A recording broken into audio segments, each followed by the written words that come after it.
তারিখ ৭ জুলাই ২০২৫। সম্মানিত সাংবাদিকবৃন্দ, আসসালামু আলাইকুম এবং আদাব। বিষয়: ৫ নং সুজালপুর ইউনিয়নের ইউক্যালিপটাস গাছ কাটা নিয়ে অপপ্রচারের বিরুদ্ধে তীব্র নিন্দা ও অবস্থান স্পষ্টকরণ।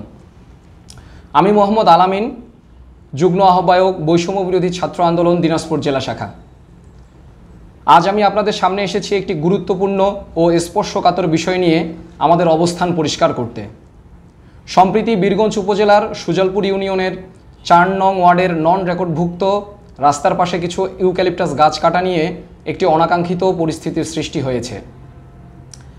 এ ঘটনাকে কেন্দ্র করে আমাকে ব্যক্তিগতভাবে জড়িয়ে সামাজিক যোগাযোগ মাধ্যমে হেয় প্রতিপন্ন করার জন্য ভিত্তিহীন, বানোয়াট ও উদ্দেশ্য প্রণোদিত অপপ্রচার চালানো হচ্ছে। আমি স্পষ্টভাবে জানাতে চাই, এই গাছ কাটার ঘটনায় আমি কিংবা বৈষম্য বিরোধী ছাত্র আন্দোলনের কোনো সম্পৃক্ততা নেই। সম্মানিত সাংবাদিক ভাইদের অনেকের সাথেই কথা বলে জানতে পারি যে স্থানীয়রা বলেছেন তারা আলামিন নামের কাউকে চেনেন না এবং কখনো দেখেননি। আমি মনে করি একটি স্বার্থন্বেষী মহল দীর্ঘদিন ধরে আমাদের সংগঠনের ভাবমূর্তি নষ্ট করতে এই ষড়যন্ত্র করেই যাচ্ছে। তাদের উদ্দেশ্য হচ্ছে বৈষম্য বিরোধী ছাত্র আন্দোলনের জনকল্যাণমূলক কাজকে বাধাগ্রস্ত করা এবং আমার ব্যক্তিগত সুনাম নষ্ট করা। আমরা এই ধরনের মিথ্যাচার ও কুৎসা রটনার তীব্র নিন্দা ও প্রতিবাদ জানাই। একই সাথে সাংবাদিক সহ সংশ্লিষ্ট সকলের প্রতি বিনীত অনুরোধ করছি, যাচাই বাছাই ছাড়া কোনো তথ্য প্রচার করবেন না। আমি বিশ্বাস করি সত্যের জয় হবেই। যারা এই অপপ্রচারের সঙ্গে জড়িত, একদিন তাদের মুখোশ জনগণের সামনে উন্মোচিত হবে। প্রয়োজনে আমরা আইনি ব্যবস্থা গ্রহণ করব এবং এই বিষয়ে যথাযথ পদক্ষেপ নেওয়া হবে। সবশেষে আপনাদের প্রতি কৃতজ্ঞতা জানাই। সত্য উদ্ঘাটনে আপনাদের ভূমিকাকে আমরা সম্মান করি। ধন্যবাদ।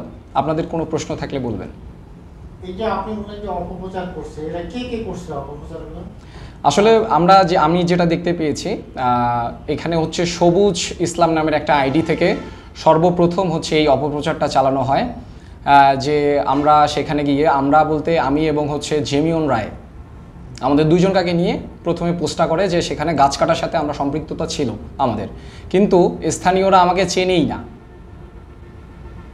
তো এই বিষয়ে যখন আমি সংশ্লিষ্টদের সাথে কথা বলি, তারা বলে যে না, আপনাকে আমরা চিনি না, আপনার সাথে কখনো আমাদের দেখাও হয়নি। তো এই গাছ কাটার সাথে আমাদের কোনো সম্পৃক্ততা নেই, ইভেন আমার কোনো সম্পৃক্ততা নেই। এই বিষয়ে আমি বেশ কিছু জায়গায় কথা বলেছি, আমাদের ওসি স্যারের সাথে কথা বলেছি এবং আমাদের যে ঊর্ধ্বতন কর্মকর্তা আছে তার সাথেও আমি কথা বলে জেনেছি যে এই বিষয়টা প্রশাসন দেখছিল, কিন্তু হঠাৎ করে জানি না কোন কুচক্রী মহল কাদের দ্বারা, কাদের ইন্ধনে এই কাজটা করেছে। আসলে তাদের আমরা সর্বোচ্চ শাস্তি কামনা করছি। ওসি স্যার বলেছে যেহেতু এই বিষয়ে কোনো তথ্য প্রমাণ ছাড়াই তারা হচ্ছে আপনাকে হেয় প্রতিপন্ন করার জন্য এই কাজটা করেছে, তাহলে আপনি একটা অবশ্যই এখানে জিডি করবেন। জি, আমি জিডি করতে গিয়েছিলাম। জিডি করার আগে আমাদের যে লিডাররা আছে, লিডারদের সাথে কথা বলে জানতে পেরেছি, তারা বলেছে আগে একটা প্রেস কনফারেন্স করে এটাকে হচ্ছে গণমাধ্যমের মধ্যে ছড়িয়ে দিয়ে দেন এটার প্রমাণ করে তাদের বিরুদ্ধে আইনগত ব্যবস্থা গ্রহণ করবে।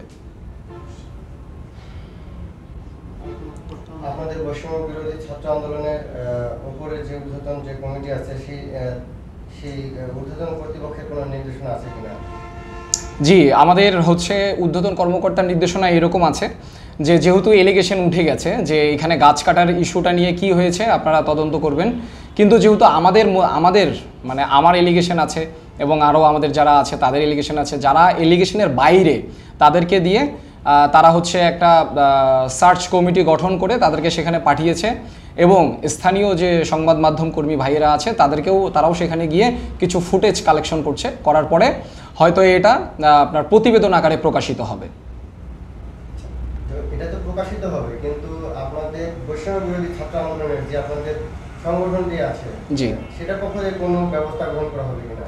জি জি, আসলে যখন আমরা দেখব সংশ্লিষ্ট যে বিষয়ে, এই বিষয়ে যখন আমাদের কোনো সম্পৃক্ততা থাকবে না, তখন আমরা আইনি পদক্ষেপ গ্রহণ করব। সেটা হচ্ছে বৈষম্য বিরোধী ছাত্র আন্দোলনের যারা হচ্ছে নেতৃবৃন্দ আছে তারা এটা আইনি ব্যবস্থা গ্রহণ করবে।